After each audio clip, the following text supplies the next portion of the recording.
Oh, watermelon, watermelon, watermelon. I personally love watermelon.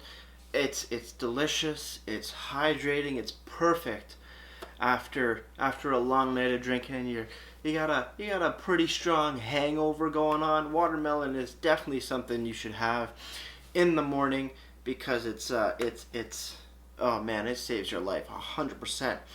But when it comes to watermelon and beer, in my personal opinion, it's pretty hit or miss. Usually more on the miss side of things. Granville Island, let's see what you can do with this.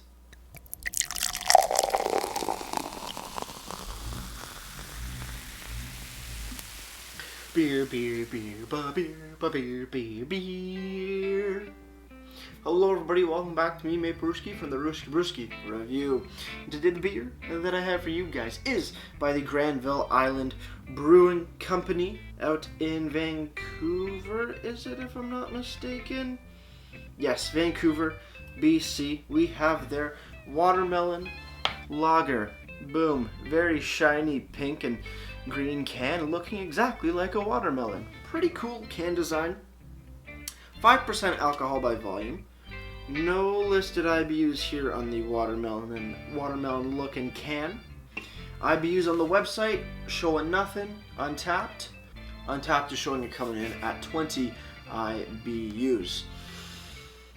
I'm kind of excited because Granville Island does some really good stuff, but at the same time I'm not super excited because watermelon and beer just doesn't, it's not a match made in heaven. It doesn't really work that well.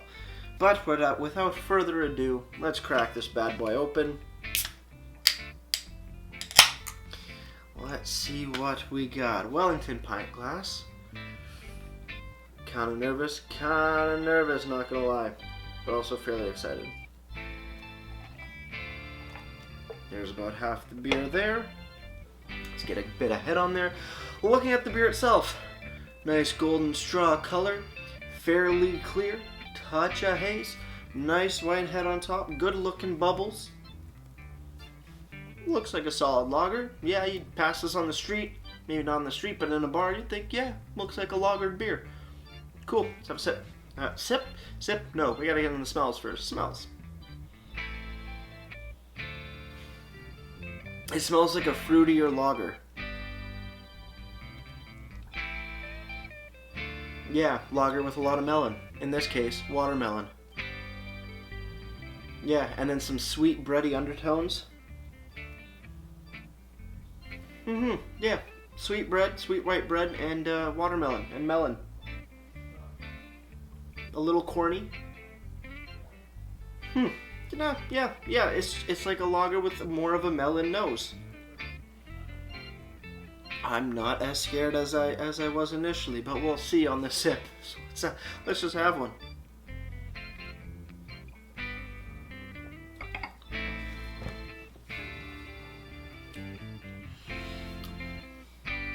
Meh. I don't know. It's a lager. Lagers are fairly clean in a flavor profile, fairly not too complex as a base. It's not bad. It's not real watermelon-y. It's definitely more of like a sweet melon, but yeah, watermelon works fairly well in this so far. It is a little weird.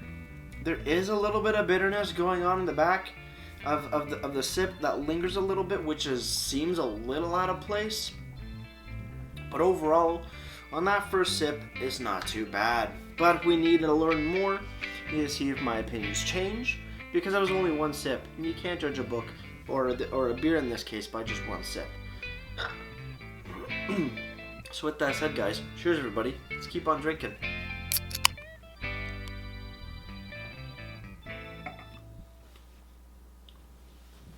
Yeah. It's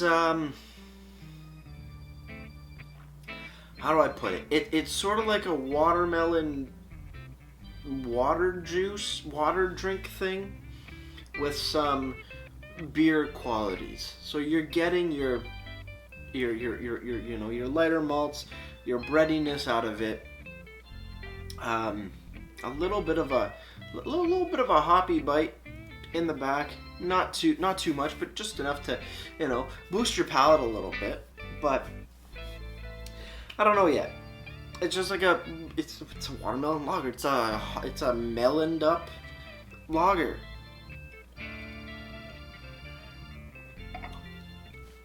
It's refreshing.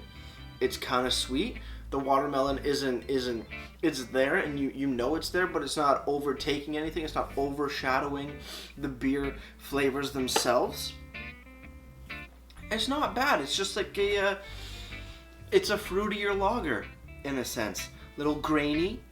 But yeah, it's not too bad. I can see it being a little awkward for some people. Just because the sweetness doesn't seem to fit in the best.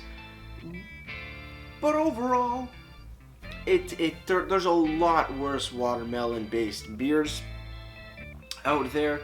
This one ain't too bad. Fairly light in the mouthfeel. Light to moderate body. Good effervescence, not overshadowing. Watermelon does shine through quite nicely. Again, like I'm saying, it's something. If you're a fan of watermelon, I'd say give it a shot. If you're not a fan of watermelon or fruitier lagers, I'd say pass on it. But it is interesting. As far as watermelon beers go, like I said, I think I've had only 2 or 3 that I've actually seen, and this is definitely up there. This is definitely a pretty good one. Granville Island Brewing Watermelon Lager, 5% ABV, 20 IBUs, according to Untapped. Description: born from small batch, bright, clear, crisp. Sorry, I added words in there. Bright, crisp lager with a subtle hint of your favorite summertime taste. Short and sweet. Any other information? 5% ABV, 1 hop out of 5 hop, and 1 malt out of 4 malt. I don't know what that means. Not hoppy, not malty, but okay. Cool. Nothing else. Limited edition. Ooh, special. It contains barley. Pretty much it. On the bottom, canned on date. B28051 at 14:56 hours. No idea what that means, other than that it was canned at 2:56 p.m. At least there is some sort of date code, which I actually do really appreciate. The information on here, other than that, is kind of in a sense gimmicky and not that informative. Very basic information there. The description, I mean, yeah, you could chalk that up to it when you take your first sip. It's not giving you a ton of information, but hey, it's better than nothing.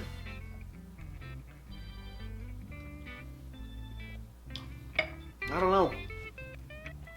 know. It's what I'd put down in as a novelty beer in a sense. Watermelon, personally, I don't think should be in beer. It doesn't really work that well. This is an exception where it works better. It doesn't work the greatest, but it's not bad. It's refreshing. It's a little sweet. Good melon characteristics. It's a little candied. It's not super, fresh watermelon, which you're thinking of, but it's a fairly good attempt. Moving over to the website, gib.ca, because I guess they can't spell out the whole thing, but that's fine.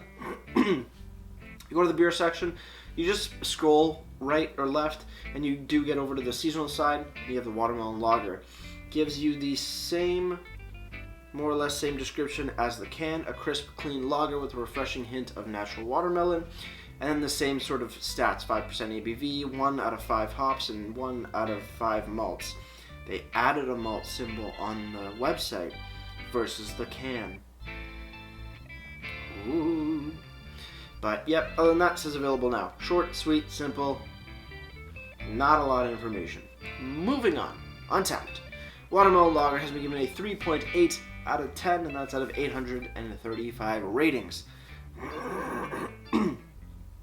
And finally, at your local LCBO, If you want to try out the watermelon lager from Granville Island Brewery, you're going to be spending $3.25 for the regular price, but as we're recording, it's down for $3. Is it worth $3.25? For the novelty, yeah. But is it worth it as a beer to drink and enjoy? I would say no. It's fine. It's not the greatest thing in the world. It's a really good watermelon beer because the ones that, like I said, the ones that I've had were just garbage. This is the best representation of watermelon that I can really think of in a beer.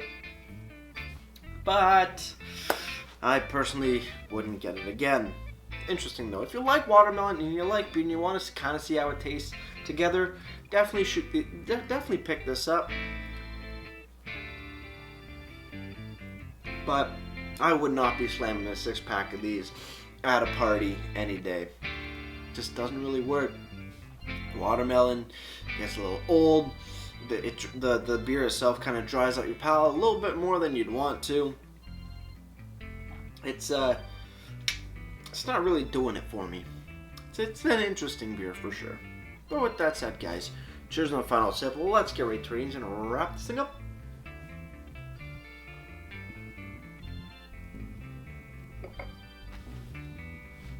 Yeah, sweet, crisp, kind of astringent, I want to say. Meh, it's fine, kind of. I don't know. I really don't know, guys. It's a novelty.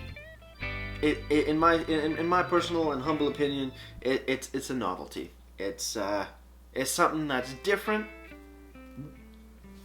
Something to sell, because watermelon always tastes great, but like I've been saying for a while, watermelon and beer do not mix that great at all.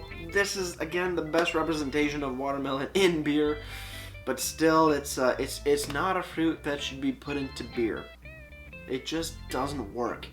You think it would work in some styles, but funnily enough, not really.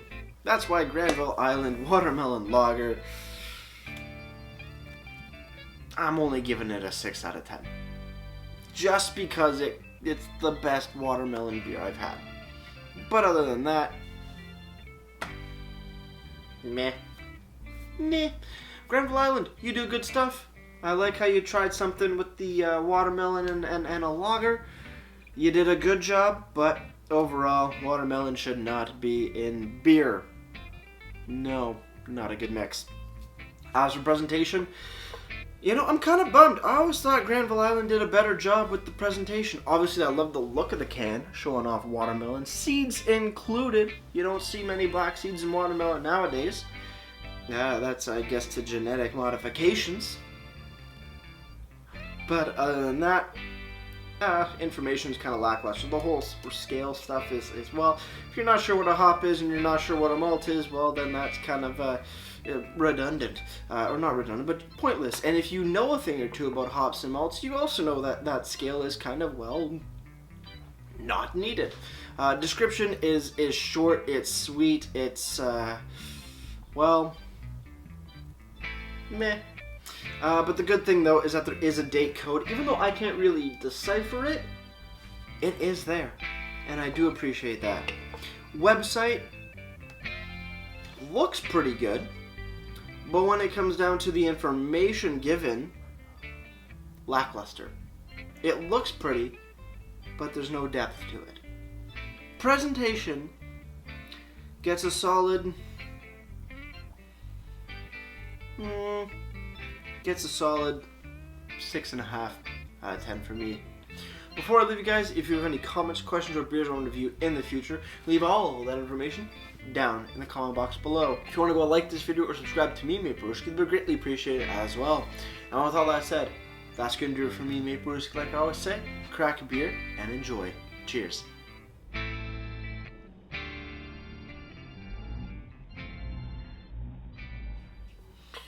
Watermelon and beer. No, no, no, no. Please, watermelon and beer. Stay out of here. think that worked. Cheers.